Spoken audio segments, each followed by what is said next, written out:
If there was one physical subject, one material subject that we should focus on, in my opinion, it is very clear that the head of the snake is the financial system.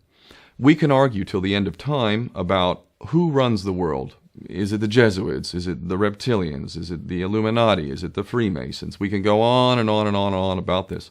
But I don't think it is reasonable to even begin arguing about the mechanism that is used to exert this control. The mechanism is finance. The whole point of finance is to indebt, otherwise to enslave. What is a mortgage? I mean, what does that stand for? It's a death grip.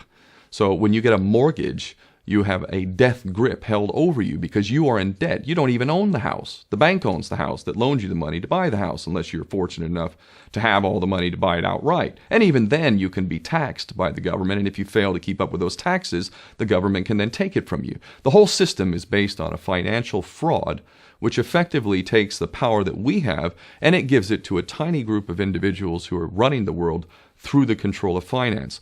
With the infinite supply of money that we have allowed them to take, they have literally an infinite supply of money, and with that money, and from their psychopathic point of view, they have bought everything and everyone who can be bought. So those of us who cannot be bought, because we operate on a level that goes way beyond the material, we are not rewarded for such behavior. We are punished for such behavior. And the most slovenly, disgustingly criminal, pedophilia, corrupt moral individuals, those are the ones that are rewarded in this system, which is upside down. We reward the pedophiles, we reward the corrupt, we reward the liars, we reward the people with no morals at all, and usually we compromise them under this system in terms of maybe a videotape. Maybe Barack Obama is gay. The we have videotape of him having sex with another man, or perhaps some other acts that may be not so popular amongst many of the electorate. Or maybe we have videos of political leaders having sex with little boys or little girls. If I was in charge of the world and I was a psychopath and completely drunk on my own power, you can bet damn sure that's what I would do. I wouldn't allow anyone in a position of power who wasn't completely compromised. When you have an infinite supply of money, you can do this. Take that supply of money away, take that power back, put it in the hands of the people, get rid of fractional reserve banking, which is an obscenity in itself.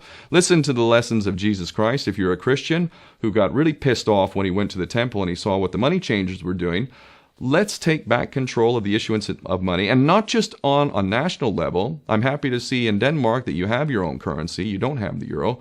But on every country's level, they should be issuing their own currency in a transparent, non-usury based way in which it really, truly benefits the people. And in that way, we can literally free ourselves of the banking debt which is drowning us all, and we can stop scrambling for the crumbs from the table of these filthy rich psychopaths and live in a state of abundance just by changing this one thing. And I'm not just talking about abundance for Western nations who have an artificially inflated value with their currencies. We all in the West are guilty of having that reward while the rest of the world is sucking on it. Every nation in the world can use a sensible financial policy to liberate themselves, to have world-class education, infrastructure.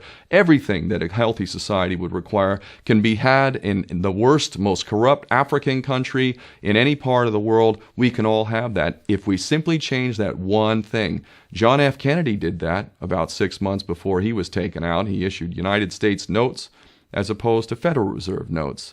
I can assure you the powers that be knew the power of that act, and they took him right out. So the bottom line is, if we as people understand this very simple principle, just this one thing, change this one thing, we can solve every other problem you can name. I don't care what the problem is. I can bring it back to the financial system and an infinite supply of money for a bunch of psychopaths who are running the world, as opposed to an abundant supply of money for all of us. So in that sense, I'm very optimistic. This is not rocket science. I am not the smartest guy in the room. We can all understand this. And as soon as we do, we can exercise the same power that we had, but relinquished, and we can have a future for ourselves and our children.